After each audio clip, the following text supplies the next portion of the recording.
longingly into my eyes. So, Episode 10. Episode 10 We of made it. the Black Iron Brothers podcast. I mean, we like to be really consistent with how often we post. So we're posting once every 3 months right now. We're actually quicker than that. We are filming. We're filming a few. Disservice. We're filming a few so that we've got a few lined up, so that we're not going to be posting one every couple months. Preferably this one isn't blurry. The last one was blurry, and we apologise for that. Because who wants to watch blurriness? We'll never disappoint you like that again. But we haven't checked this one, so this could be blurry as well. I hope it's blurry. not. So this one is about what? Deadlifting. So we did bench. And now we're going to talk about building a big deadlift. How to build a big deadlift. Can you sense a trend? Yes. There could be another movement that 1 could point follow on for after if you this. guess what the video art is. Oh, I need the points so much. Oh, give me those points. Yeah, that's the only point we've offered so far. So, deadlift. So how to build a big deadlift. What do you need to do? We're going to say the... You clean that table? Yeah, I've cleaned it. OCD. Yeah, make sure it's tidy before we start filming. It's too late now.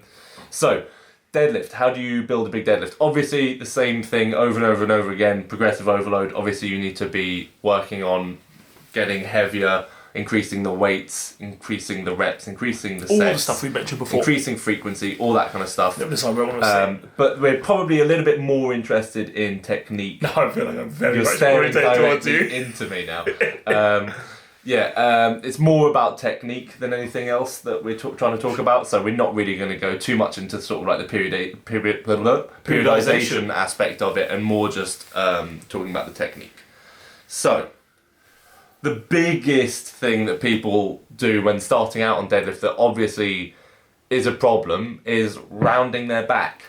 Now, we should be specific about what we say. Yeah. Of their back. And this is something that I teach, you teach as well. Yeah. Which is... after a certain level. After a certain level, yeah. Is protraction of the shoulder. Yeah. Protraction of the scapula, like whatever you want to call it. I suppose it's like protraction of the shoulder blade. Protraction of the shoulder. Yeah. Depression of the scapula, protraction of the shoulder. Yeah. So basically what that means you can is... protraction of the scapula. Yes. Yeah. So it's basically what we're talking about here is this. We're allowing in our deadlift, we always allow... Yeah. We allow... He's the dummy. Should I get my hair we out? allow... Yeah, this part of the back we can round. So kind of like that mid-back... If this was a zombie movie, I would bite his arm right now. But don't do that. But this is the thoracic spine. So kind of like up from the middle of the back up to the lower... Well, the traps basically. Think about your thoracic spine. Essentially covers your entire trap area. That's what we're okay with rounding. Because if you allow some rounding in the thoracic spine, the likelihood of you getting injured when rounding the thoracic spine is very, very low. But the mistake that people make is that they don't round the thoracic spine. They round the lower back, and that's where you can have some issues cropping up. And more so than anything else, the problems start to arise when you're trying to hold a really, really tight position, and then you repeatedly stay tight and then lose your back position over and over again. Yeah, with excessive tightness and rigidity in the upper back, unless your upper back area, not actually just your upper back, but unless you're going for like an Olympic lift, like a snatch deadlift or something like that, that is where you're going to then shift your weight backwards, and when you shift your weight backwards, fishing rod analogy happens, and typically, because we're keeping that so up straight and we're focusing on driving the chest forwards as far as possible, the only point that can elongate in that fishing rod analogy is your lumbar spine. Yeah. And that's the most prone to injury. And with the protraction that he's talking about, so when you protract, and if then say it's a heavy weight, you get slightly out of position and it pulls you, it drags that thoracic protraction. Yeah. Even that's a weird way of saying it, isn't it? But thoracic flexion. Flexion, there you go. Thoracic thoracic protraction. Thoracic flexion, scapular contraction, yeah. All it's going to do is actually take you into more depression of the scapula, rather than then causing there to be flexion in the lumbar spine. Yeah. Yeah, it's actually just going to let you drop more into it. People think it's going to lead into a giant sort of ball of you, the whole of you rounds up, but actually in order for you to round significantly, the weight has to shift backwards onto the heel for the lumbar to go. So it's actually much less likely, if you do controlled depression of the scapula and then protraction, that you will then round your lumbar even under extreme loads. Yeah. So it actually comes, especially for super strong people, and he does strongmen, like people that are lifting like 300s, 400 kilos. Yeah. Actually, much safer for them to lift that way. Well, actually, a really interesting video was... Can be much safer. Obviously, you've got Olympic lifters as well that are great. MST Systems did a really great video analysing Brian Shaw's deadlift, and this isn't to dog on like Brian Shaw at all. He's obviously an incredible athlete, like multiple time world's strongest man. But basically what he was saying in that video, not like trying to criticise him or whatever, but he was saying the reason that Brian gets stuck on the deadlift and never managed to get to like the ridiculous heights of some of the other strongmen was because Brian tried to stay in this perfect shoulder position where his shoulders are like down and back and his like chest is up, almost like this overly tight, almost like a squat position as far as like what your back would look like if you were squatting, where your back's really straight. He's probably trying to maximise leg drive, isn't he? Yeah, but the issue is with that he then just gets stuck and then everything starts to round, or the bar just doesn't move. Whereas if we allow that shoulder to round slightly, then with the lower back being tight, the bar will move, the upper back might round, but it doesn't matter because again that risk of injury is so much lower. Like there's little to no increase in risk of injury with that, just the shoulder forward position. We tend to cue, you say ape arms? Ape arms. Ape arms? Ape arms. We can say it really quickly. As in ape arms. Yeah, ape arms.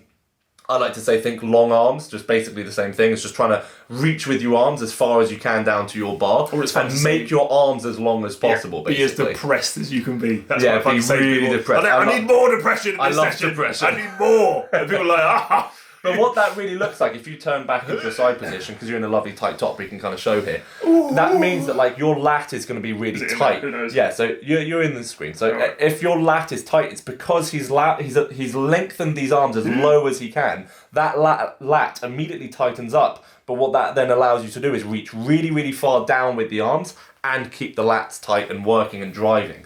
So you kind of get a 2-in-1 there as far as like your position being optimized. And range of motion. So you reduce the amount of range of motion you've got to pull. Which obviously, like, we want to talk... With most movements, we're trying to obviously increase range of motion as much as possible, and get the biggest range of motion possible. But when we're talking about just getting the most amount of weight on the bar for the deadlift and moving the biggest deadlift possible, then decreasing the range of motion is useful. Like, if we're taking the shoes off, if we're using straps, if we're doing all these things and depressing the shoulder position and as well. It's because it encourages that depression, you could argue that the range of motion you get, even though it's shorter, it's a much safer range of motion. So you're technically going to be fulfilling the greatest range of motion you can with the heaviest weight. With the heaviest load, safest exactly, weight. yeah. So it's like, yes, you may sacrifice a tiny bit of range of motion, but it's a bit like you could make the range of motion on the bench press further by going from that thoracically extended position and then protracting your shoulders at the top, but all that is just increasing the risk of injury and not really training the muscle. So you're not going to really lose anything out of that. In fact, you'll probably just gain strength from the massive increase in the load that you can, once you master that technique, you can progress through with. Definitely. So the back position, obviously, that's kind of, we've gone through that. That's hugely important. We don't want to just like round the entirety of the back if we can avoid it. We want to try and keep the lower back tight. That's where 99% of injuries are, is the lower back. People have this obsession with, when you see someone who does this position, people immediately go, and like everyone gets triggered and by it. And it's noobs to the gym as well. It's guys that actually don't know how to deadlift that well who will often, or maybe make comments about our deadlift. And it's like, yeah, but we're deadlifting like 280, 290, 300, whatever kilos. 300. Yeah. And, well, in any case, heavy fucking pickups. And they're doing like 100. And it's sort of like, well, probably we might know a bit better if we're able to do that and we're not injured. You know what I mean? As a tangent, a good rule of thumb to know whether you've rounded in the wrong place. So if you round in your lumbar, what will happen is as the bar gets to that knee, typically everyone's stronger is in their lockout, which is from once you get to the knee position and up into the standing straight neutral spine position, right? That's the strongest point. So people typically struggle off the ground, in particular if they're a conventional puller. Yeah, it'll be hardest off the ground, off the floor. And then for most 9 out of 10, let's say, because some people actually prefer it the other way. But 9 out of 10 people, once they get to the knee, they just drive their glutes forwards and they lock it out. Now, if you've rounded in your lumbar spine or your lower back, to keep it simple, you don't. Once you get to the knee, you can't just drive your glutes forwards. Yeah. So what you see almost like a hitch drag through, right? Yeah. Which in powerlifting wouldn't be allowed. So strongman, it's okay, but it's messy. Yeah. So and you just it's. That's the most powerful point. So especially if you're trying to get your 5 rep max up, you will get that power off the floor in that position, and then as soon as you get to that knee, you drive your glutes to the bar and get to that neutral position. That's how you can keep overloading and getting stronger. We've spoken about this briefly. And Mark Bell actually put this in a really good way. Like Mark Bell, who's a really famous powerlifting figure within the industry, who uses the example of the metaphor of giving up too much real estate at the bottom of the movement, which is exactly what it is. It's like if you give up too much real estate at the bottom of the movement, allowing everything to round too early, then by the time you're getting to the top of the movement, like you have nowhere to go, and it's like you're past the knee, and it's like, okay, well I have no glute to drive from, I can't get more leg drive, my back's already in a rounded position, I have nowhere to go. So that's why we're trying to keep the lower back tight and the upper back we can let the shoulders go slightly, because then you maintain that position throughout the movement, which is super, super important. And that's actually quite interesting because that kind of leads us on to the next point, and something that, again, we coach, which is a knee forward in the deadlift and allowing your weight to shift forward a little bit more. Because people always deadlift on their heel a lot of the time. New people to the gym think that you should be on your heel and you have to sit back as far as you can. Same thing with the squat, which is obviously something that we'll go over in another video. But it's the same mistake, really, because it's kind of that cue was brought over from geared powerlifting, which was like sit back as far as you can because they were using a suit to do their deadlifts in. And if you're using a suit, you can sit back much further because you're using the suit to kind of get leverage out of the suit to get to the top of it.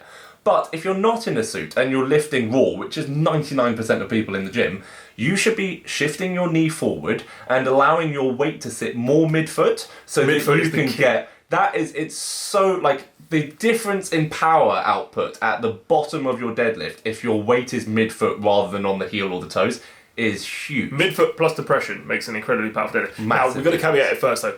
So, if you've ever been cued, and we may have cued, go onto your heel.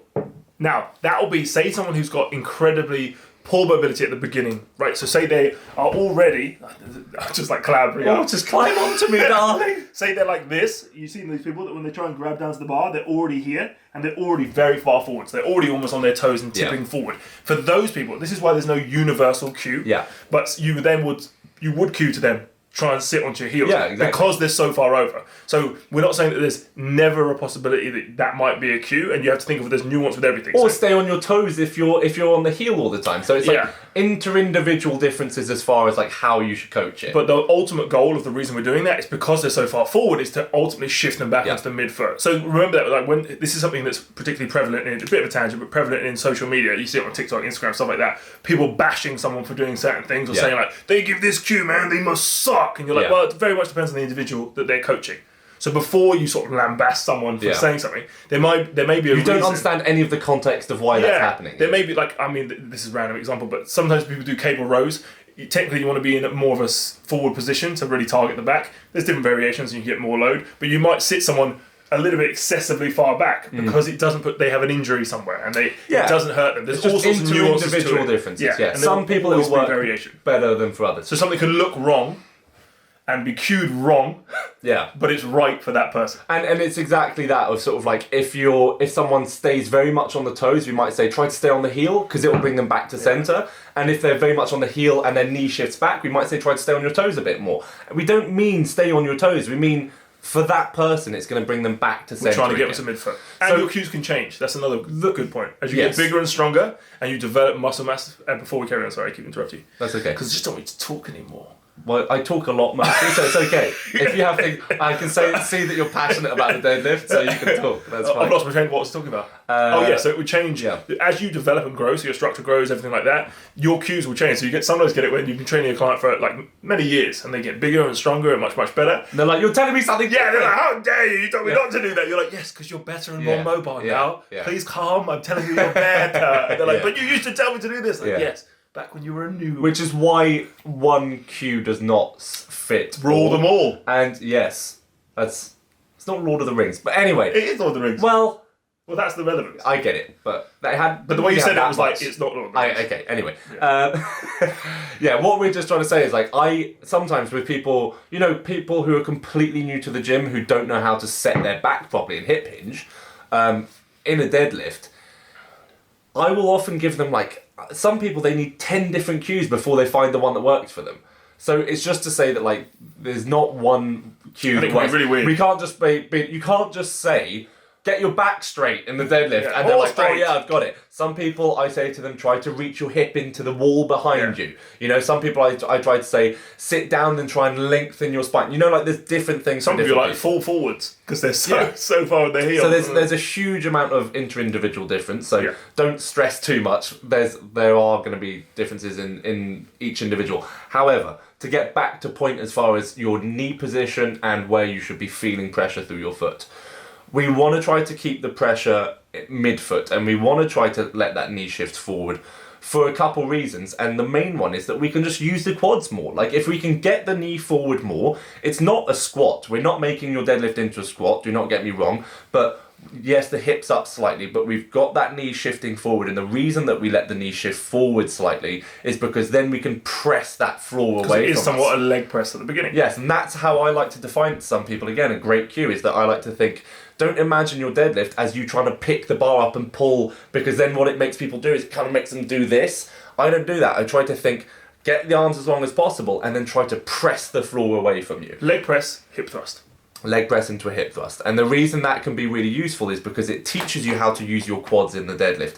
And if you've only ever just been using your posterior chain in your deadlift, and you've just been using your back, your glutes and your hamstrings, which is already great, but if you then also use your quads, which are also, again, super strong muscles, imagine how much more weight, again, we can stick on top of that bar.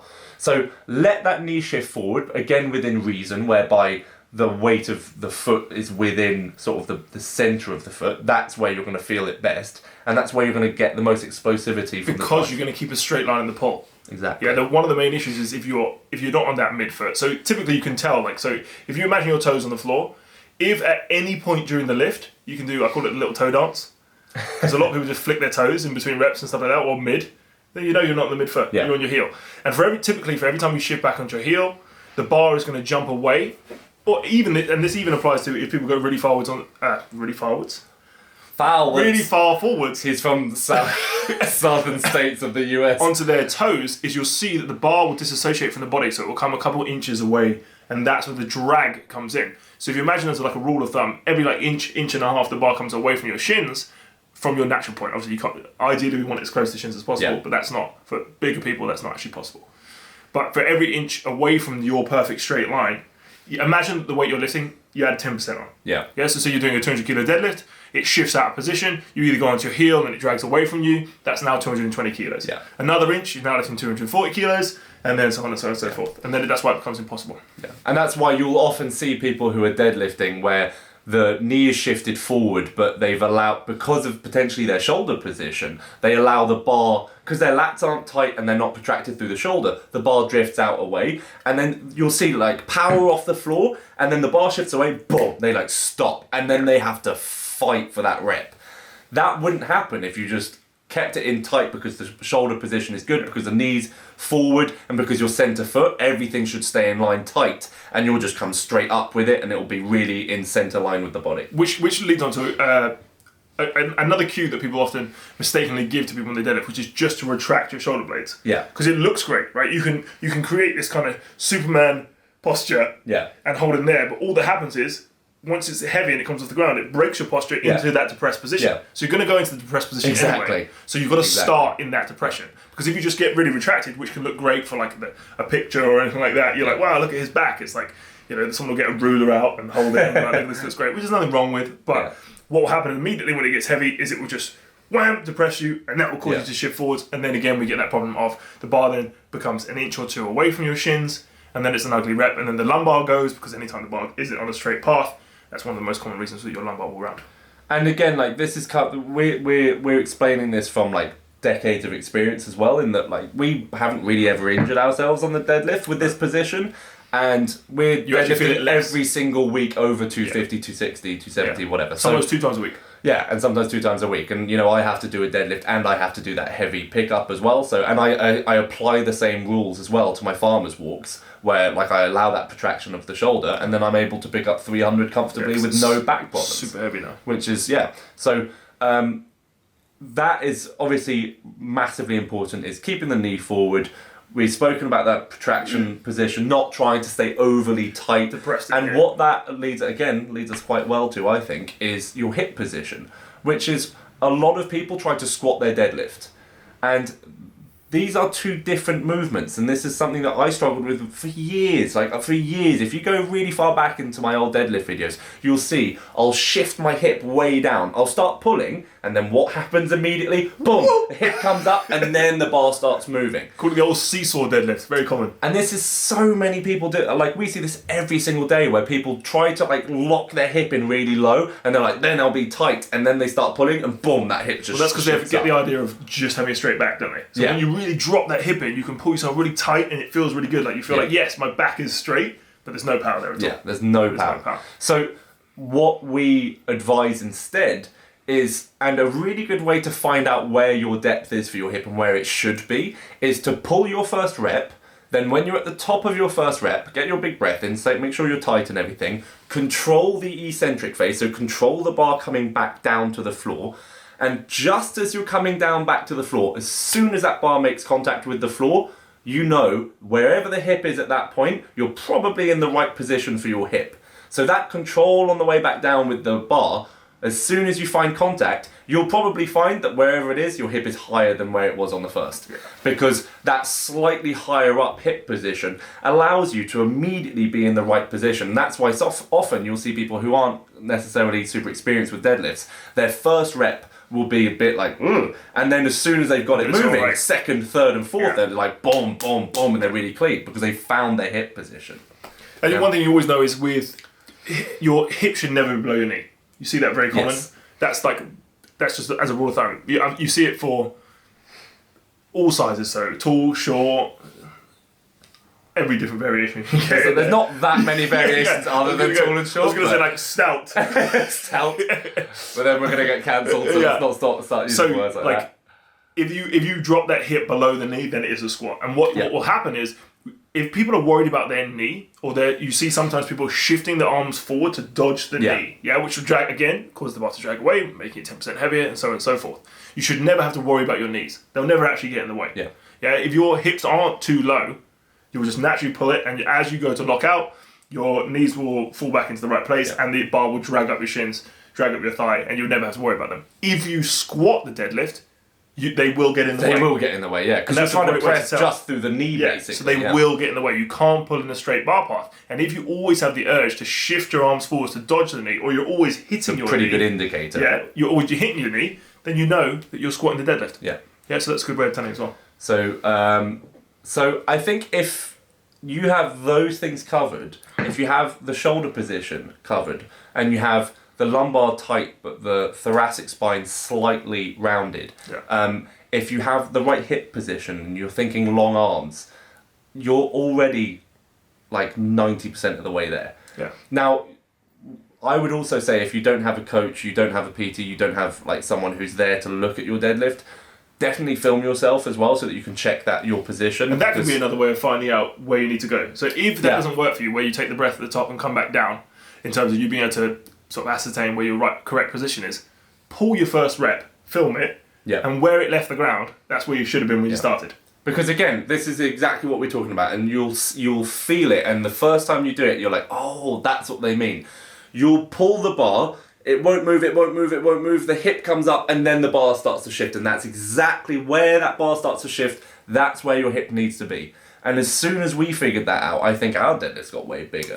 Like, way bigger. Like, that was something that you'll we see, were if you go back in we were time, trying to rock the hip a little bit we lower. always and try and stuff. sit low, because We've been debating it for years. Like, our where to put mobility was everything. like not amazing years ago, and we would always shift forwards and then have to use the strength of our lumbar basically with no assist and your erectors just to come up and drive through it. Now we get much more of a collective. And pull. our deadlifts, since we've put all of these things into practice, both of our deadlifts, and this has been the last few years now where we've been doing this like spot on, has just been like flying. Both of our deadlifts have been flying. And this is with like 10 years into lifting. Our deadlifts is going like, my deadlift has gone up like 25 kilos in a year or so, something like that. So like, these are significant jumps that we're I making. managed to finally break into the old 300. Woo! Yeah, so it makes a big difference. Yeah. Is there anything else we should go over on the deadlift that we haven't spoken about already? Oh, so slightly controversial one. Head position. Yep. So you'll always hear a lot about neutral spine and short. Like some people like to deadlift with their head down and keeping everything. There's nothing actually technically wrong with that, but your body is designed to move in every way.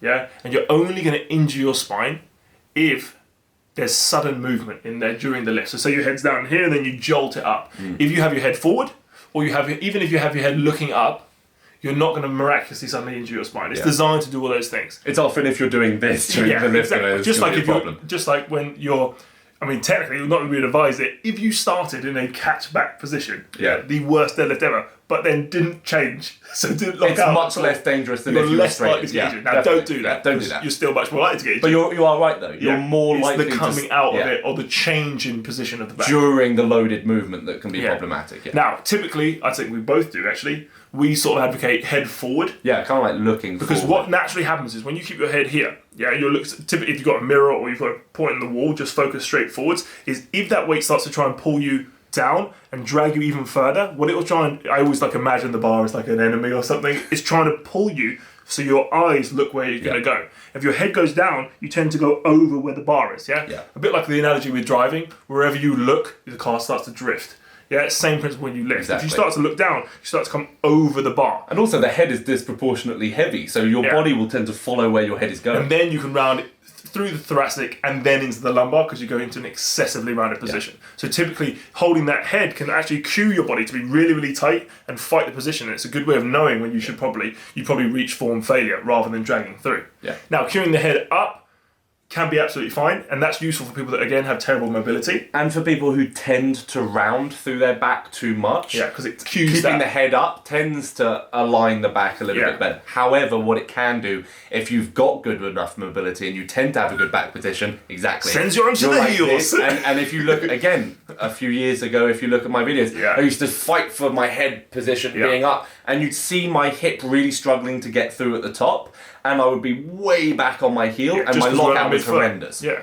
So that looking forward tends to, we found, and with like most of my clients, that works really well. Yeah. Now, again, it's not like one size fits all. We can't say that works for everyone, but that definitely works for a lot of people. Yeah.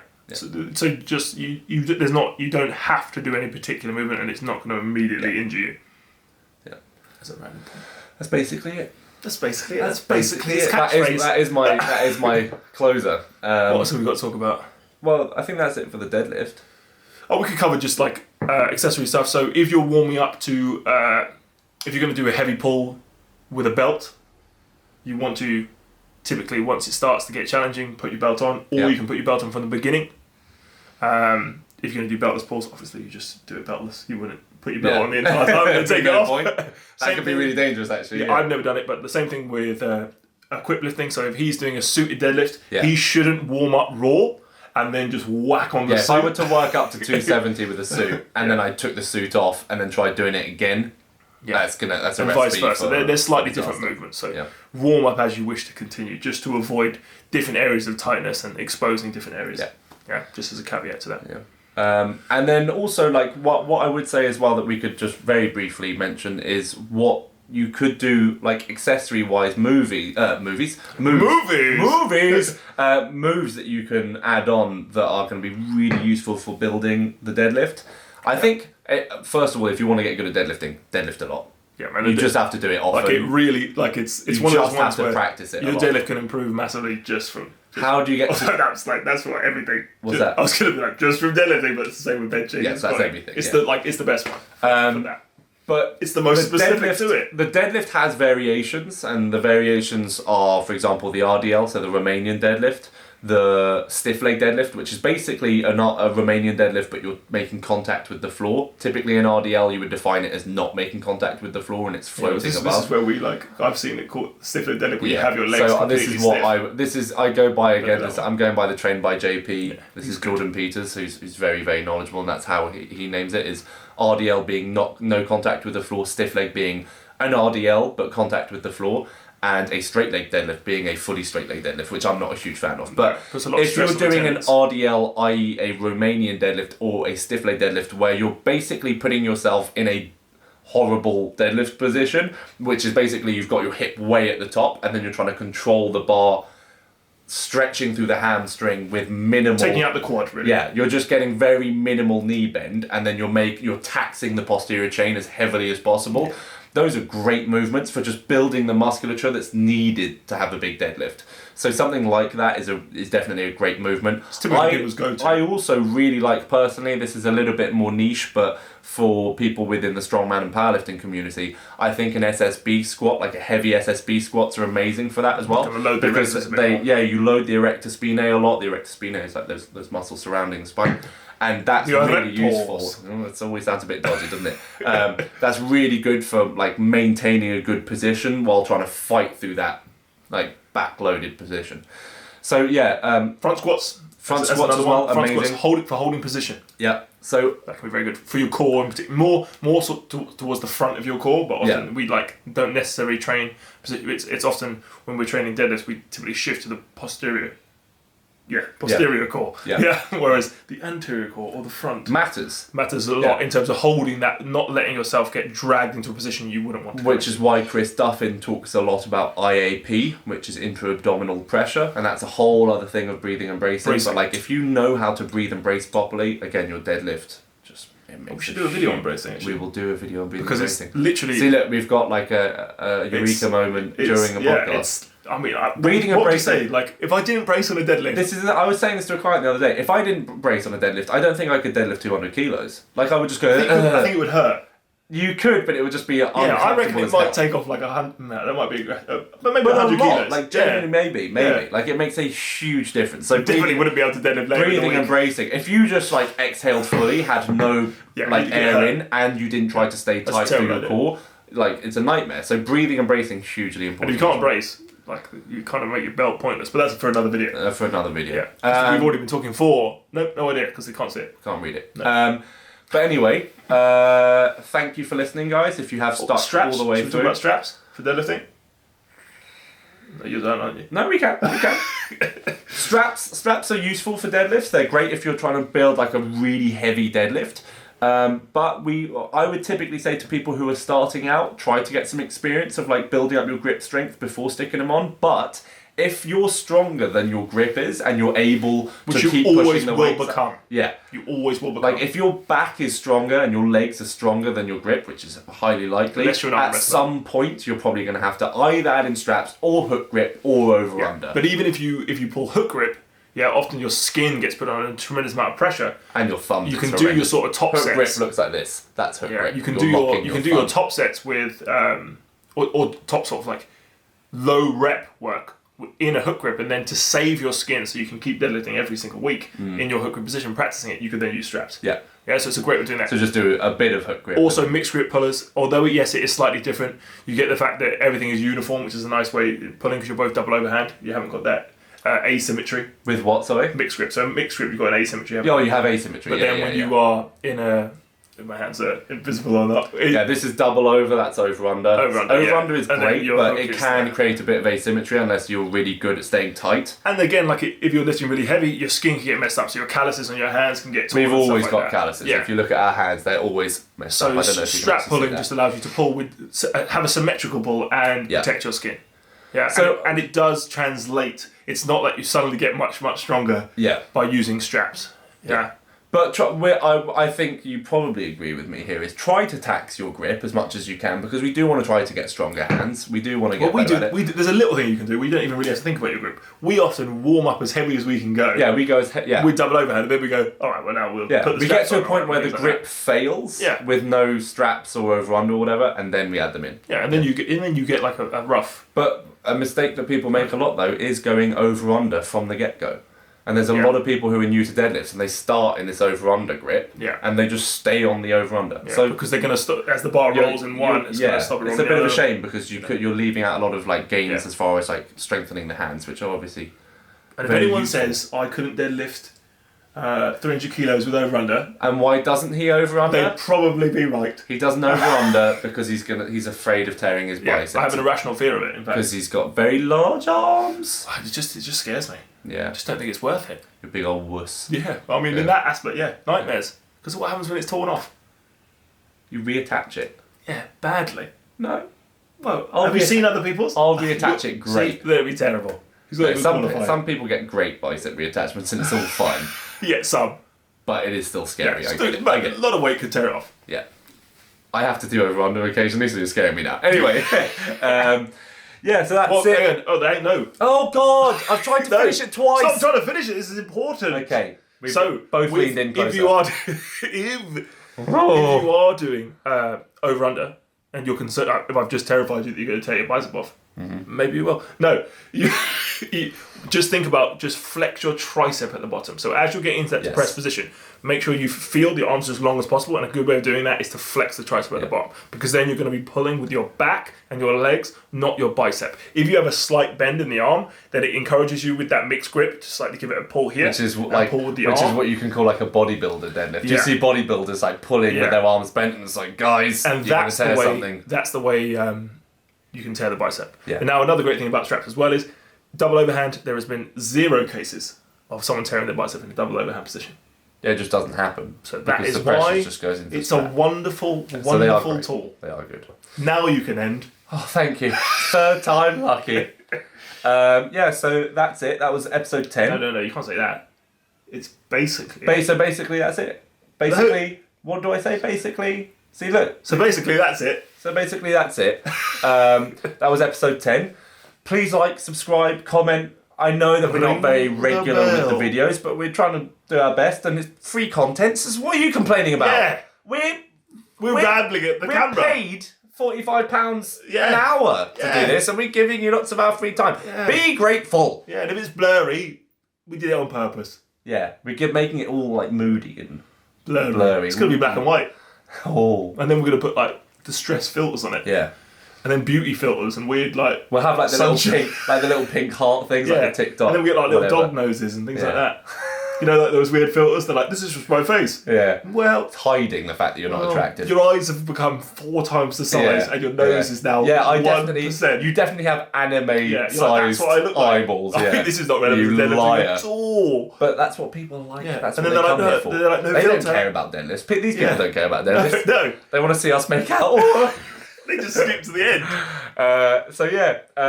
Basically that's it. Basically, that's it. Deadlift. All right. Deadlift. Deadlift. Deadlift often. Deadlift well. Why not? Well, I just thought of another thing we can say. I'm not going to let you say it so quick. Frequency. Typically, the bigger and larger you are, you can deadlift less. If you're smaller and female, you can deadlift more frequently. That's it. Bye. Bye.